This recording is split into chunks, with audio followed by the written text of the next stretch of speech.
A big reason why people fail to manifest their dream life is because they are suffering from a resistance they're not even aware of. And it has nothing to do with limiting beliefs. And if you are suffering from this particular type of resistance, then this video is for you. Hi, my name is Allison, and I am here to help you create the life you desire to experience. And in this video, we are going to discuss a powerful form of resistance that might be holding you hostage to your current reality. We are going to identify this resistance, neutralize it, and employ a simple technique so that you can actually take advantage of it and gain clarity and confidence in your vision for your desired manifestation. So let's say I want to manifest a wonderful vacation in Paris. Well, technically speaking, that's pretty easy. You and I, no matter where we stand or what we've been doing, we are capable of going to the airport, boarding a plane, and going to Paris. Now, most people would say, well, I can't just board a plane and go to Paris. I don't have time off from work. I don't have the money for a ticket. I don't speak French. I don't have anybody to go with. They would immediately get lost in this tug of war of limiting beliefs, of being able to do something but limiting themselves from doing it. Or they would focus on the imaginal act. They would set a vision and their desire, and they would try to call it in without realizing, with thinking their foot is on the gas pedal, but not realizing their subconscious, their other foot is on the brake. So they would end up spending months or years in this imaginal act and never calling anything in. Now, why is this? What is this resistance? Well, to manifest going to Paris, what else has to happen? See, boarding a plane to Paris is actually two actions. It is the action of boarding a plane and going to Paris. This is the explicit desire. I am explicitly calling this out as my desired manifestation. This is the thing on the vision board. But it is also the second action, that in order to go, I must leave where I currently am. This second action is implicit. It is implied. It is assumed. It is a result of the desire, but it is not clearly defined or even identified in the imaginal act. Most people don't spend a lot of time thinking about the leaving. They focus on the going to. But the leaving is an implicit result of the explicit desire. And this is the unknown resistance. See, whether or not you have limiting beliefs around your desire is not always the point. But have you fully bought into the implications of what your desire means, of what the change implies? Are you ready to agree with the implicit transformation that comes with your desired manifestation?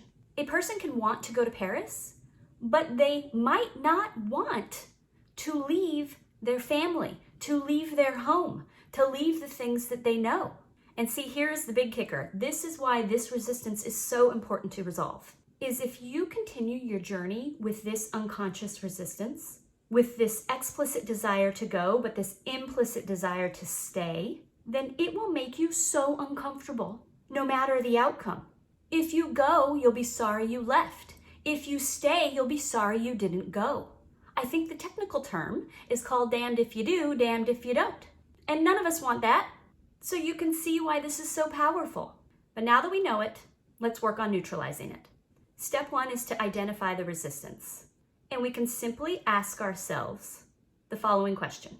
What else would happen to my current reality because of this manifestation?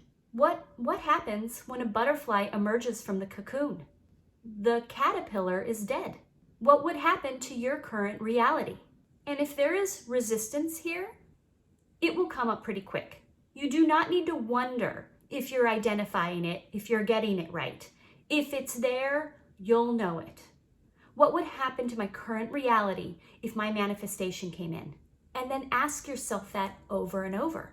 Okay, this will change. What else would happen? Okay, I guess this would change. Well, what does that mean? Feel it in your body. This is not a question and exercise to do to get to the end. The point is to see what you feel when it comes up. Do you furrow your brow? Do you tense up? Do you feel tightness in your chest?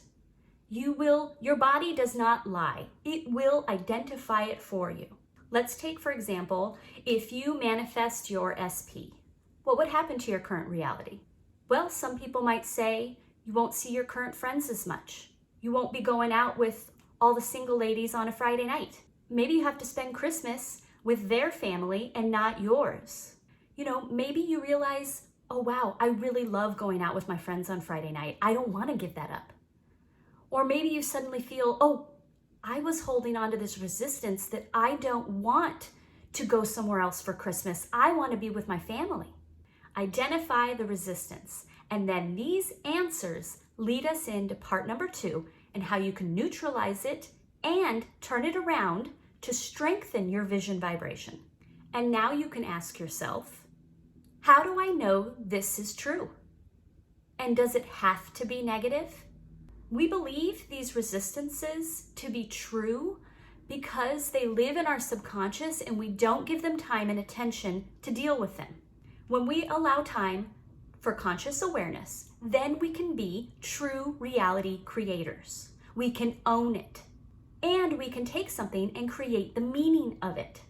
We as reality creators get to decide how we feel about anything when we're consciously aware. You can change your perspective. You can adopt the next better feeling. Or you can set an intention on how you want this thing to play out instead. Therefore, strengthening your vision clarity. For example, does this have to be negative? Maybe you don't want to get on the plane and go to Paris because you are too attached to your family and you do not want to leave them behind. Well, we can set the intentions and perspective that this is a great opportunity for you to blossom, that your family can come visit you in Paris, that this is a great opportunity for you to become your own person and make your own decisions without judgment or expectation for you to behave a certain way. We can think of this as growth and freedom rather than something you have to give up. It's merely a matter of taking the time to clearly set your expectation and perspective on the situation. And this further clarifies your vision.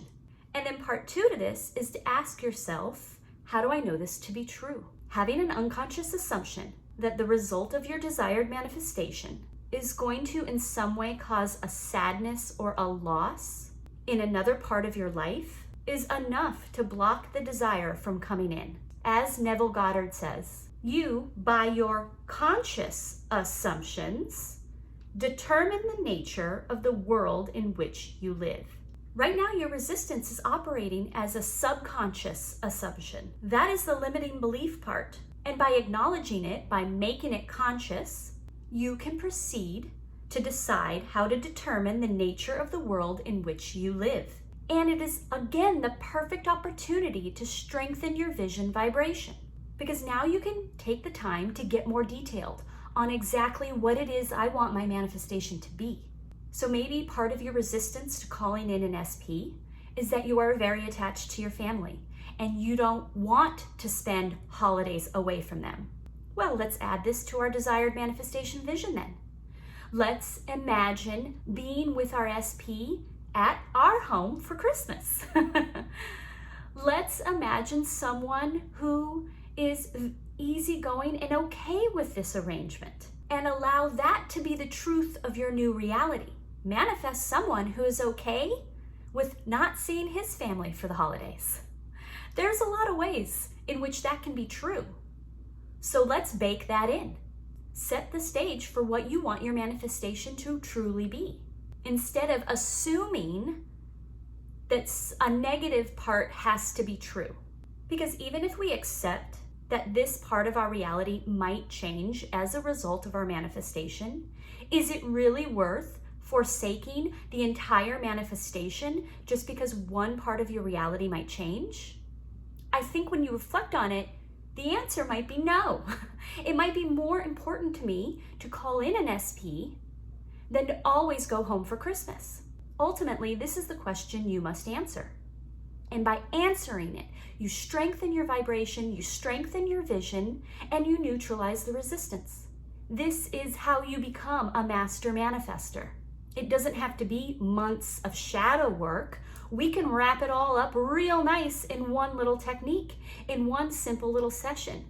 Ask yourself these questions, answer with your body, and your feelings, and then choose the direction you want to go. Now that you've gained some clarity, how do you feel? Answer with your body right now. Do you feel more hopeful, more close to being a master manifester, someone who actualizes their desires? The resistance you hold does not hold you when you are consciously aware. But there is still the matter of limiting beliefs around your desire, those you might be aware of but are still dealing with. And so I recommend you watch my next video here about how to not waste time eliminating them, but to instead move past them and call in your desire faster. I hope this video was helpful for you, and I look forward to bringing you more. Thank you.